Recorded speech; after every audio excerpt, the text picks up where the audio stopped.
आज सावन का चौथा सोमवार है। पूरे देश में बम बम बोले और हर हर महादेव की गूंज है। महादेव के ज्योतिर्लिंगों में भक्तों की कतार लगी है। सभी भोले शंकर की पूजा अर्चना से उन्हें खुश कर उनका आशीर्वाद लेने के लिए पहुंच रहे हैं। लेकिन सावन के इस पावन चौथे सोमवार पर उज्जैन के महाकाल मंदिर की छटा अलग है। हर हर महादेव के उद्घोष से समूचा वातावरण शिवमय है और चौथे सोमवार पर भगवान शिव का अद्भुत श्रृंगार भी किया जाता है, जिसमें आस्था और भव्यता की जीती जागती दिव्य तस्वीर दिखती है। विधि विधान से बाबा को बने पंचामृत से स्नान कराया जाता है और फिर उनका अभिषेक किया जाता है। उसके बाद होता है महाकाल का दिव्य श्रृंगार। अंत में महाकाल की भव्य भस्म आरती होती है और महाकाल के दरबार में भस्म आरती शुरू होती है तो घंटे, घड़ियाल, डमरू, मजीरे की ध्वनि से पूरा वातावरण शिवमय नजर आता है। भस्म आरती में शामिल होने के लिए रात से ही लोग कतारों में लग जाते हैं। मंदिर के पट खुलते ही पूरा मंदिर परिसर महाकाल के जयकारों से गूंज उठता है, जिसे साक्षात देख भोले बाबा के भक्त आस्था और दिव्यता के माहौल में भाव विभोर हो जाते हैं। कहते हैं कि बाबा के दर पर हो जाता है वो खाली हाथ कभी नहीं लौटता।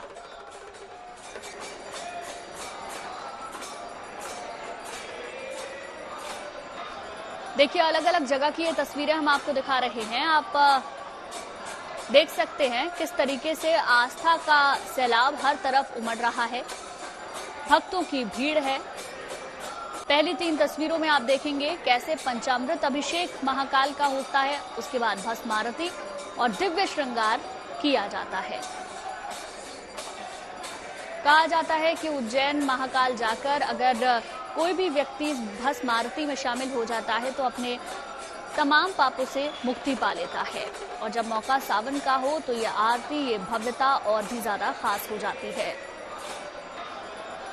चौथे सोमवार पर लगातार आस्था का सैलाब मंदिरों में उमड़ रहा है। कांवड़िए अलग अलग रास्तों से होकर गुजर रहे हैं। हर तरफ जयकारों की गूंज है।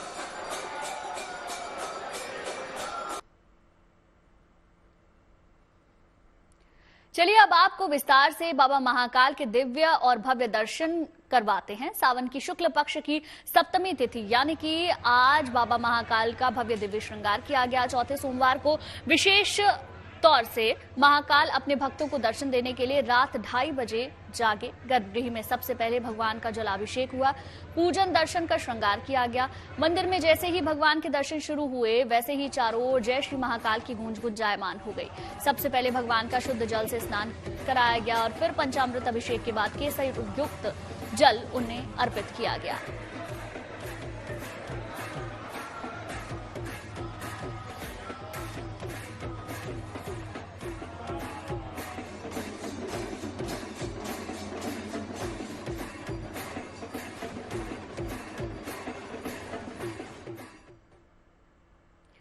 सावन के महीने में हर दिन महाकाल का भव्य दिव्य श्रृंगार किया जाता है और मौका सोमवार का हो तो दिन और भी ज्यादा विशेष हो जाता है।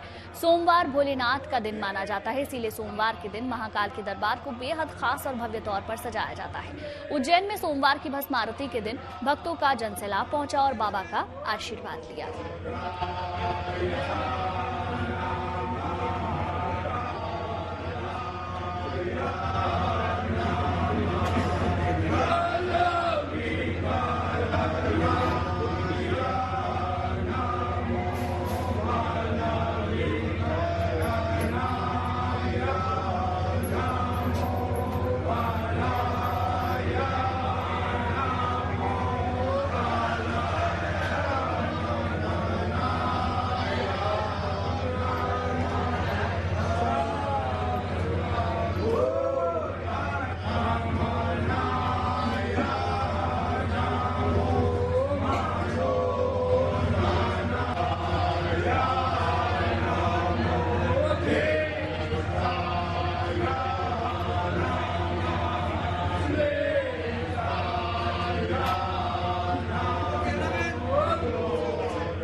चलिए अब आपको बताते हैं आज के श्रृंगार की आखिर विशेषता क्या रही। आज बाबा महाकाल का भांग, मावे और ड्राई फ्रूट से श्रृंगार किया गया है। उन्हें फूलों की माला से सजाया गया है। श्रृंगार के दौरान महाकाल के मस्तक पर त्रिपुंड सूर्य चंद्र भी सजाए गए, जिसके बाद महानिर्वाणी अखाड़े की ओर से भस्म अर्पित की गई। इसके बाद पूरा मंदिर परिसर जय श्री महाकाल की गूंज से गुंजायमान हो गया। बाबा के स्वरूप के दर्शन के लिए दूर दराज से लाखों लोग पहुंच रहे हैं और अद्भुत स्वरूप के दर्शन पाकर मंत्रमुग्ध हो रहे हैं।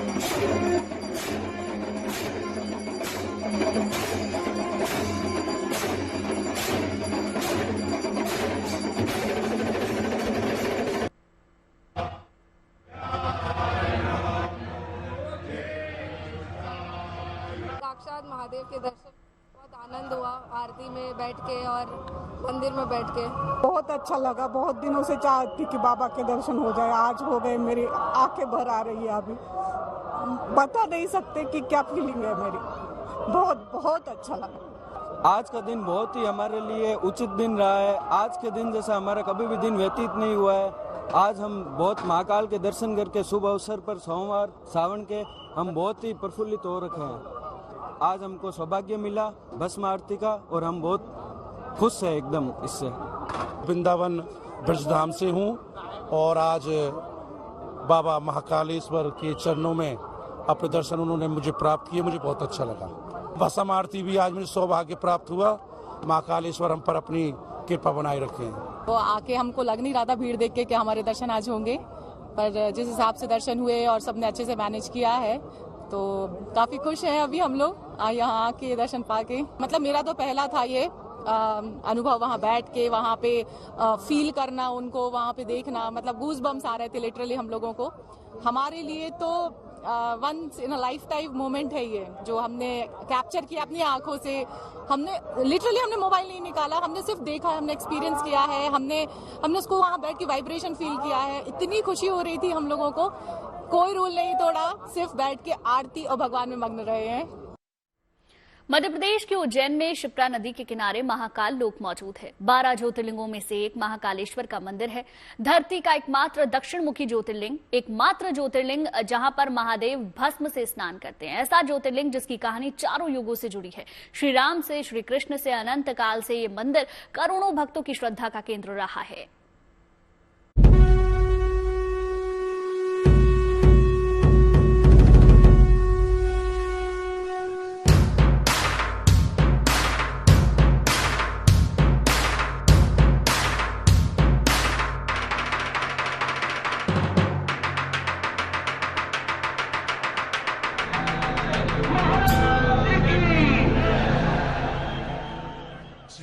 भव्य है, दिव्य है,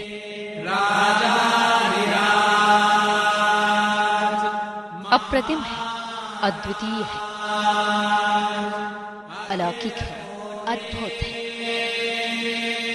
यह भक्ति का सागर है, शक्ति का समंदर है। ये देवाधिदेव का धाम है, ये महाकाल का गांव है।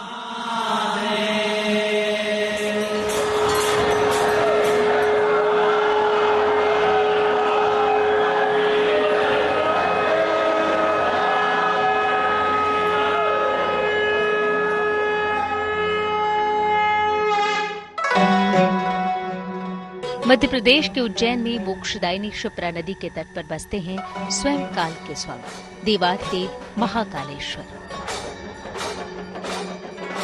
महाकाल को 12 ज्योतिर्लिंग में तीसरा ज्योतिर्लिंग माना जाता है।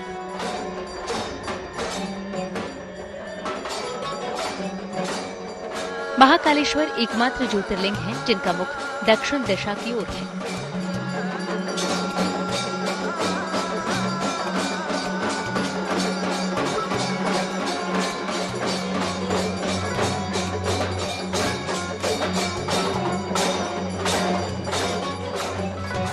शास्त्रों में कहा गया है, आकाशे तारके लिंगम पाताले हाटकेश्वरम मृत्युलोके च महाकालम त्रयलिंगम नमोस्तुते। यानी सृष्टि में 3 लोक हैं, आकाश, पाताल और मृत्युलोक। आकाश लोक के स्वामी है तारक लिंग, पाताल के स्वामी है हाटकेश्वर और मृत्युलोक के स्वामी महाकाल हैं। मृत्युलोक यानी पूरे संसार के स्वामी महाकाल ही हैं।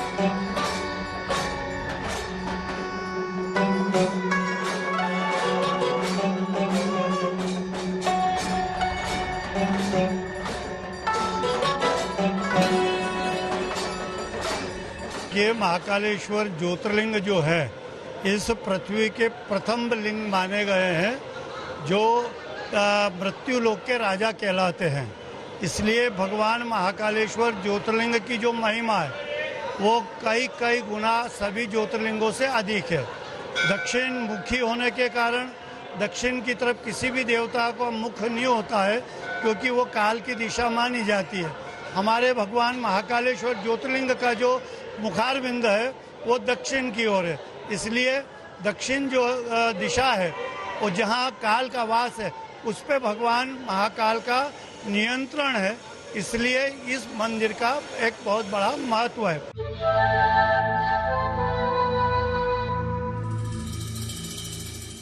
माना जाता है कि पुराने समय महाकाल मंदिर के क्षेत्र में वन था। इस वन को महाकाल वन कहा जाता था।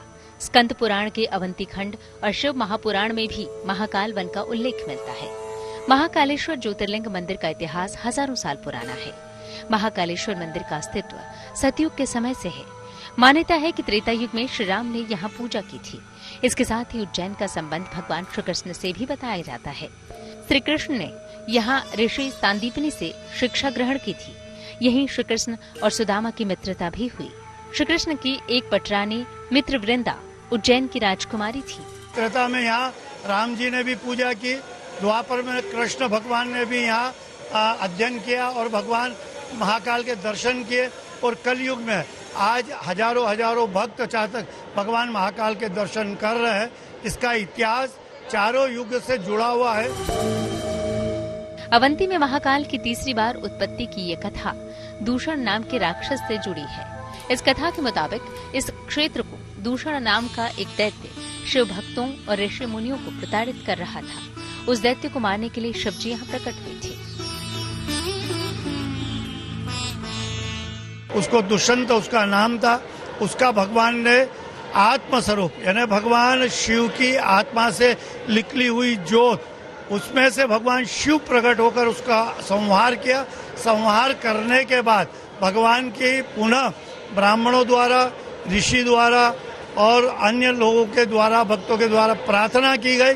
तो वो जो ज्योति थी वो ज्योति स्वरूप में पुनः इसी पृथ्वी पे जो जहाँ जब शिवलिंग देख रहे हैं यहीं वो ज्योति समाई इस पृथ्वी में। जब वो ज्योति समाई गई तो उसका जो ये स्टोन बना है उस ज्योत का ये स्टोन है, इसलिए उसको ज्योतिर्लिंग कहा जाता है।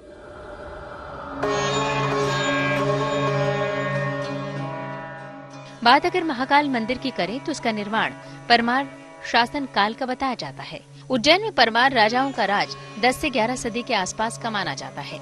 इस मंदिर का संबंध उज्जैन के राजा विक्रमादित्य से भी है। विक्रमादित्य के नाम से ही विक्रम संवत चल रहा है। उज्जैन को काल गणना का केंद्र माना जाता है। इसी वजह से उज्जैन में बने पंचांगों का महत्व काफी है। माना जाता है कि ज्योतिषीय काल गणना के लिए उज्जैन सर्वश्रेष्ठ स्थान है।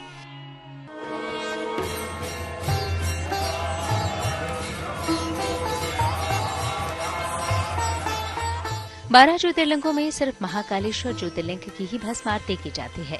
शिव पुराण के अनुसार कपिला गाय के गोबर से बने कंडे, शमी, पीपल, पलाश, बड़, अमलतास और बैर के पेड़ की लकड़ियों को जलाकर भस्म तैयार की जाती है।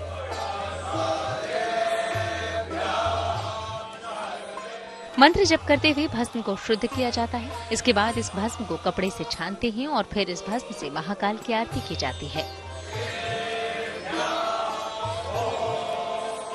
महाकालेश्वर ज्योतिर्लिंग मंदिर के ऊपरी तल पर मराठाकालीन नागचंद्रेश्वर भगवान की प्रतिमा स्थापित है।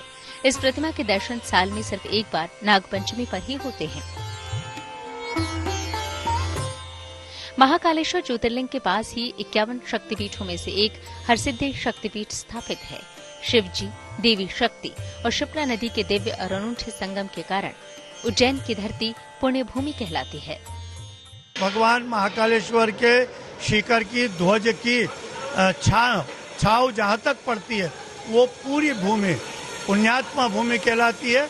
और यहाँ जो जप तप आराधना करता है, व्रत करता है, उपास करता है, उसको कई गुणा फल की प्राप्ति। वो यज्ञ आदि नहीं करे, केवल जप तप और प्रार्थना और उपास कर ले, वो पुण्य उसको मिलता है। इन दिनों महाकाल के आंगन में सावन की अद्भुत छटा बिखरी हुई है।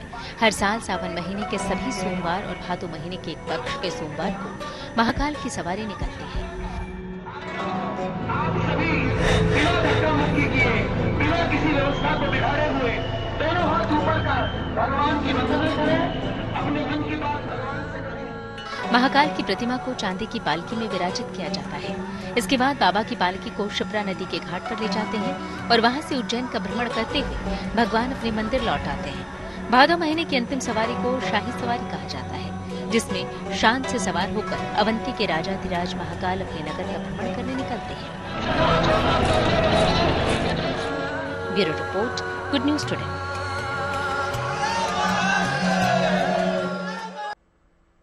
सावन का महीना शिव आराधना के लिए सबसे अहम माना गया है। इस महीने में भक्त भोले बाबा की आराधना के लिए कावड़ उठाते हैं। कावड़ यात्रा में श्रद्धालु कोसों दूर से पैदल यात्रा करते हुए उज्जैन के महाकाल मंदिर आते हैं और बाबा महाकाल का अभिषेक कर उनका आशीर्वाद लेते हैं।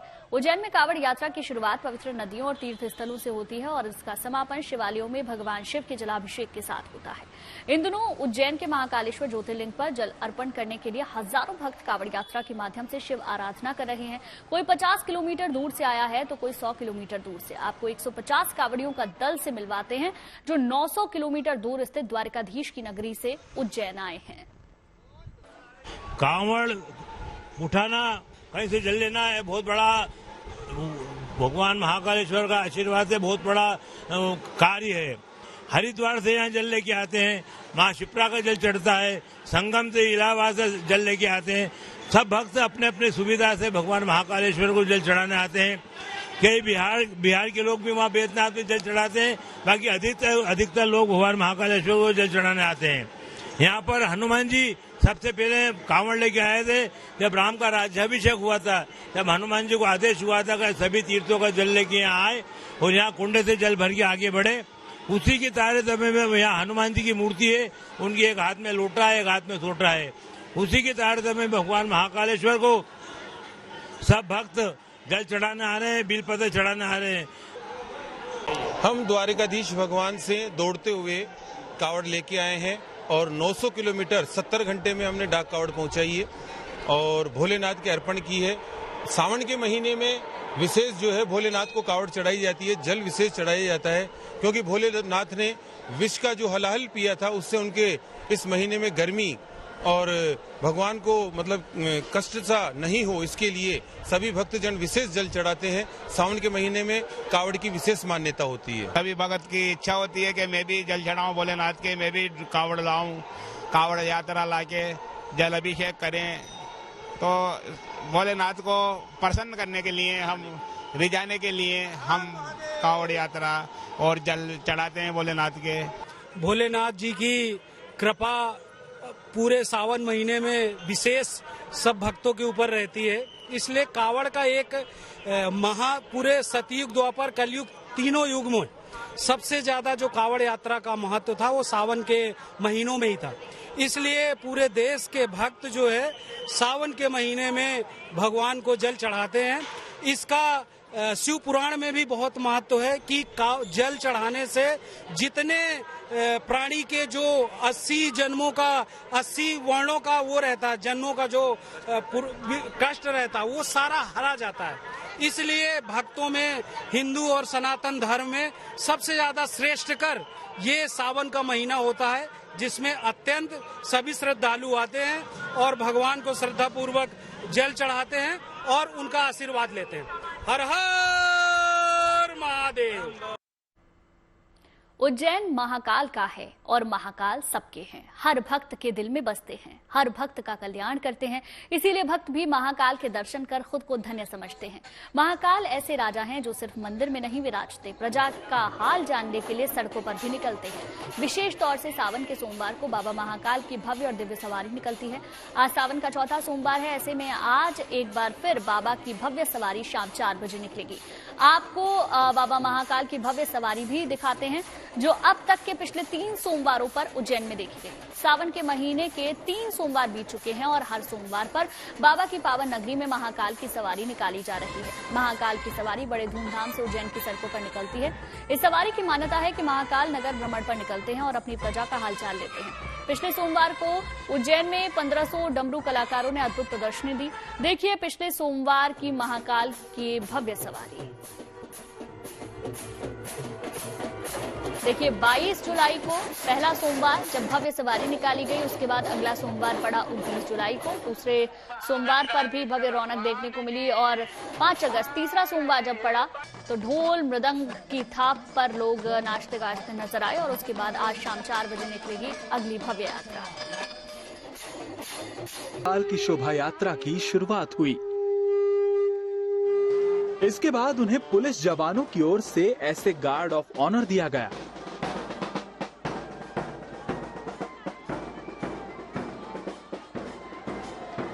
फिर जब महाकाल की शोभा यात्रा निकली तो उनके गण रास्ते में झूमते नजर आए।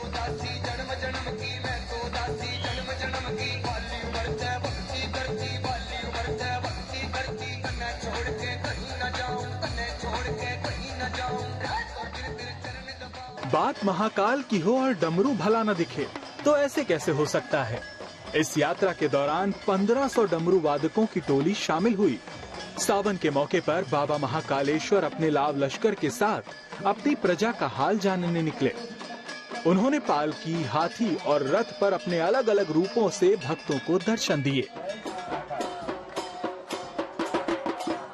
बाबा महाकाल के दरबार के अंदर बाबा की तीसरी सवारी है। भगवान तांडव स्वरूप में भक्त लोगों को दर्शन दे रहे हैं।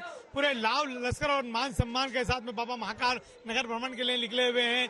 बाबा महाकाल के चारों तरफ जय महाकाल का उद्घोष है और भगवान महाकाल की भक्त लोग एक दर्शन पाकर अपने आप को धन्य मान रहे हैं। इस शोभा यात्रा में प्रदेश के डिप्टी सीएम जगदीश देवड़ा समेत प्रदेश के कई मंत्री भी शामिल हुए। उन्होंने बाबा महाकाल का पूजन किया। रामघाट पर बाबा महाकाल का मां क्षिप्रा के जल से अभिषेक पूजन किया गया। और चलिए यहाँ पर वक्त तो चला एक छोटे से ब्रेक का, लेकिन खबरें लगातार जारी हैं। अब बने रहिए हमारे साथ।